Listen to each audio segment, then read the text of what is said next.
राजस्थान के जिला जालौर के थाना चितलवाना का एक गांव है सिसावा। इसी गांव में दीपाराम प्रजापति अपनी दो पत्नियों के साथ रहता था। उसकी पहली शादी 10 साल पहले माली देवी से हुई थी। माली भोली भाली मंद बुद्धि लड़की थी, इसलिए दीन दुनिया से बेखबर वह खुद में ही मस्त रहती थी।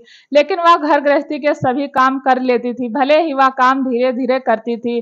जिस समय दीपाराम की शादी माली देवी से हुई थी, वह काफी गरीब था। वह राजमिस्त्री था, किसी तरह मेहनत मजदूरी करके गुजर बसर कर रहा था। लेकिन माली से शादी के बाद उसके दिन फिर गए। वह मकान बनाने के ठेके लेने लगा। वहां वह खुद राजमिस्त्री था। अब उसके यहाँ कई कई राजमिस्त्री काम करने लगे। कुछ ही दिनों में दीपाराम लाखों में खेलने लगा। आए दिन तो उसके शौक भी बढ़ गए। उसने अपना बढ़िया मकान बनवा लिया, कार भी खरीद ली। इस बीच माली से उसे एक बेटा पैदा हुआ जो इस समय 7 साल का है।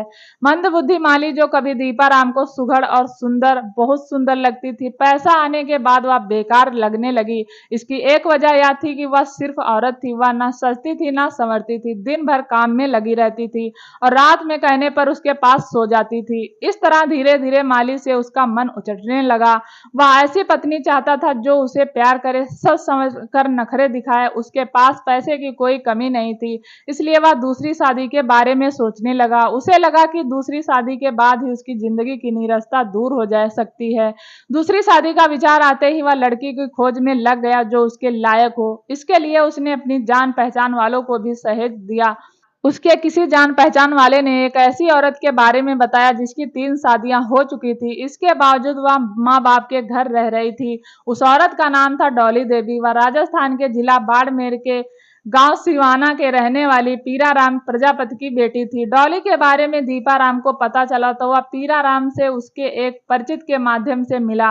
उसने वहां बताया कि उसकी शादी हुई थी लेकिन पत्नी की मौत हो गई है, इसलिए अब वह उसकी बेटी डॉली से नाता प्रथा के तहत विवाह करना चाहता है। इसके लिए उसने पीराराम को मोटी रकम का लालच दिया। पीराराम को मोटी रकम तो मिल ही रही थी, इसके अलावा जवान बेटी से मुक्ति भी। उसने 50 लाख लेकर दलाली का नाता प्रथा के तहत दीपाराम से विवाह कर दिया। दीपाराम से चौथा विवाह करके उसकी पत्नी बन गई। लेकिन जब वह ससुराल पहुंची तो उसकी पहली पत्नी माली और उसके बेटे को देखकर उसने सिर पर आसमान उठा लिया, क्योंकि दीपाराम ने आज झूठ बोलकर उससे शादी की थी। उसकी पहली पत्नी मर चुकी है और उसका कोई बच्चा भी नहीं है। इसके बाद तो यह रोज का सिलसिला बन गया। डॉली दीपाराम को झूठा कहती और उसके किसी बात पर यकीन नहीं करती। दीपाराम उसे समझाता था कि माली मंदबुद्धि है, नौकरानी की तरह रहती है, उसे तो मौज से रहना चाहिए।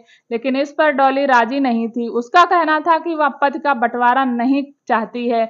उसने यह बात अपने घर वालों से बताई तो उन्होंने पंचायत बुला ली। पंचों की खातिरदारी में दीपाराम को लाखों रुपए खर्च करने पड़े। इसके अलावा उसे धोखे के नाम से उसे 10 लाख की एफडी करानी पड़ी। इस तरह दूसरी पत्नी के चक्कर में एक बार फिर उसे लाखों रुपए खर्च करने पड़े। पंचायत में समझौता तो करा दिया, लेकिन डॉली शांत नहीं हुई। लगभग हर रोज उससे लड़ाई झगड़ा करती। दिन भर का थका मारा दीपाराम घर लौटता तो चाय पानी पिलाने के बजाय वह उसे जली कटी सुनाती। दीपाराम पत्नी के इस व्यवहार से काफी दुखी था। वह डॉली को बहुत समझाता था, लेकिन वह तो लड़ने का कोई ना कोई बहाना ढूंढती रहती थी। बहाने की कोई कमी नहीं होती थी। बहाना मिलते ही वह आसमान सिर पर उठा लेती थी। 2 बच्चों, 2.5 साल के कैलाश और 8 महीने के संहिता की मां बनने के बाद भी डॉली के व्यवहार में कोई बदलाव नहीं आया। इधर दीपाराम को गुजरात के पालनपुर में मकान बनाने का ठेका मिला था। वहां वह ससुराल में रहता था, डॉली उसके साथ ही थी। वह वहां भी कलेश करती थी। डॉली के इस व्यवहार से तंग आकर उसका मन काम से उठने लगा और पहली पत्नी माली की ओर उसका झुकाव होने लगा। इसकी वजह यह थी कि माली भोली भाली थी। उसके लिए तो सभी एक जैसे थे। पति प्यार करे तो ठीक, ना करे तो भी ठीक है। अपनी मस्ती में मस्त रहती थी, बेटे और सास की सेवा में लगी रहती थी। नवंबर में डॉली दीपाराम के सास से सावा आई तो सास से खूब झगड़ा किया। दीपाराम को डॉली की यह हरकत इतनी बुरी लगी कि अब वह उसे पत्नी नहीं मुसीबत लगने लगी। यही सोचकर अब वह इस मुसीबत रूपी पत्नी से पीछा छुड़ाने के बारे में सोचने लगा, क्योंकि उसने उसका ही नहीं पूरे परिवार का जीना मुहाल कर दिया था। दीपाराम इस बात पर विचार करने लगा कि वह डॉली से कैसे पीछा छुड़ाए।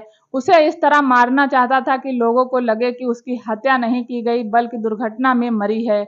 ऐसा होने पर पुलिस भी उसका कुछ नहीं कर पाएगी। पालनपुर में वह ऐसा करना नहीं चाहता था, इसलिए गहने बनवाने की बात कहकर वह उसे गांव ले आया। 18 दिसंबर को वह सिसावा आ गया। चलते समय उसने बोतल में 2 लीटर पेट्रोल भरवा लिया था। बोतल में पेट्रोल देखकर डॉली को संदेश हुआ तो उसने यह बात मायके वालों को बता दी, लेकिन घर वालों ने उसका वहम बताकर खारिज कर दी, क्योंकि दीपाराम ने अपने ससुर को पहले ही फोन करके बता दिया था वह डॉली के लिए गहने बनवाने जा रहा है। दीपाराम ने मां से कहा कि वह डॉली के लिए थोड़े गहने बनवाने जा रहा है, हम दोनों के आने तक वह बच्चों का ख्याल रखना।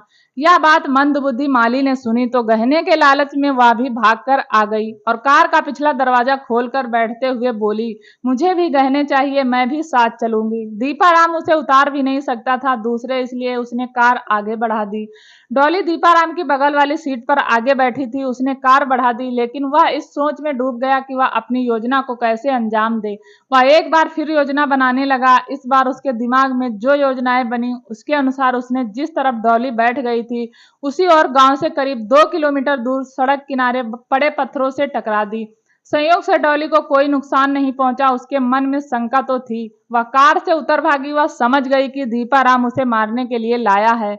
वह थोड़ी दूर गई ही थी कि रास्ते में खड़ी औरतों ने पूछा, क्या हुआ, तुम इस तरह भाग क्यों रही हो? मेरा पति मुझे मारना चाहता है, इसीलिए उसने कार पत्थरों से टकरा दी। दीपाराम ने भाग रहे डॉली को पकड़ा और गिड़गिड़ाते हुए बोला, गलती से कार टकरा गई थी, लगता है समय ठीक नहीं है, चलो घर लौट चलते हैं। डॉली दीपाराम के साथ जाने को तैयार नहीं थी, लेकिन औरतों ने कहा कि औरत तो 2 हैं और पति अकेला वह कुछ नहीं कर पाएगा, वह भला उसे क्यों मारेगा, वह पति के साथ घर जाए। इसके बाद डॉली और माली पीछे वाली सीट पर बैठ गईं तो दीपाराम गांव की ओर लौट पड़ा। दीपाराम सिर्फ डॉली को मारना चाहता था, लेकिन अब वह डॉली के साथ माली को भी ठिकाने लगाने के बारे में सोचने लगा। उसका सोचना था कि उसके पास पैसे हैं ही, वह तीसरी शादी कर लेगा। गांव 1 किलोमीटर के लगभग रह गया तो दीपाराम ने कार रोक दी। वह फुर्ती से नीचे उतरा और कार को लॉक कर दिया, जिससे माली और डॉली उतर ना सके। पेट्रोल की बोतल उसने अपनी सीट के पास ही रखी थी। उतरते समय उसने बोतल हाथ में ले ली थी। बाहर आकर उसने बोतल का पेट्रोल कार पर उड़ेल कर आग लगा दी। कार धू धू कर जलने लगी। कार के दरवाजे लॉक थे, इसीलिए डॉली और माली बाहर नहीं आ सके। उनकी चीखें तक बाहर नहीं आ सकी और दोनों उसी में घुट घुट कर मर गई। थोड़ी देर बाद उधर से एक मोटरसाइकिल सवार निकला तो उसे देखकर दीपाराम चीखने चिल्लाने लगा। उसने गांव में खबर की तो गांव वाले वहां पहुंचे तो तब तक कार जल चुकी थी। गांव वालों ने किसी तरह पानी डालकर आग बुझाई तो पता चला कि कार के साथ दीपाराम की दोनों पत्नियां जलकर मर चुकी थी। उसका कहना था कि गाड़ी बंद होने पर वह नीचे उतरा तो दरवाजे खुद लॉक हो गए और उसके बाद आग लगने से दोनों जलकर मर गईं। गांव वालों ने घटना की सूचना थाना को दी तो थाना प्रभारी देश सिंह पुलिस टीम के साथ घटना स्थल पर पहुंचे। 2 महिलाओं की जली हुई लाशें कार में पड़ी थी। पति सिर पीट पीट कर रो रहा था। पुलिस ने उसे सांत्वना दी। थाना प्रभारी ने इस घटना की सूचना एसपी को दी। थोड़ी देर में पुलिस अधिकारी भी घटना स्थल पर आ गए। निरीक्षण में पुलिस को यह घटना संदिग्ध लगी तो दोनों लाशों को पोस्टमार्टम के लिए भिजवाकर उनके मायके वालों को सूचना देकर थाने बुला लिया। डॉली के मायके वालों का कहना था कि यह दुर्घटना नहीं है, इसमें दीपाराम की कोई साजिश है। तो पुलिस ने दीपाराम से सख्ती से पूछताछ की। आखिर उसने अपना अपराध स्वीकार कर लिया। उसने बताया कि डॉली के लड़ने झगड़ने से ऊब कर उसने ऐसा किया। वह पहली पत्नी को नहीं मारना चाहता था, मगर वह भी गहनों के चक्कर में साथ आ गई और मारी गई। दीपाराम ने अपराध स्वीकार कर लिया तो 20 दिसंबर को माली देवी और डॉली की हत्या का मुकदमा मृतका डॉली के पिता पीराराम की ओर थाना चितलवाना में दीपाराम प्रजापति के खिलाफ दर्ज करा दिया गया।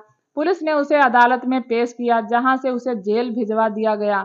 अब उसके तीनों बच्चों की देखभाल उसकी बूढ़ी माँ कर रही है। अगर कहानी अच्छी लगी हो तो प्लीज़ चैनल को लाइक और सब्सक्राइब जरूर करें। कहानी सुनने के लिए आपका बहुत बहुत धन्यवाद।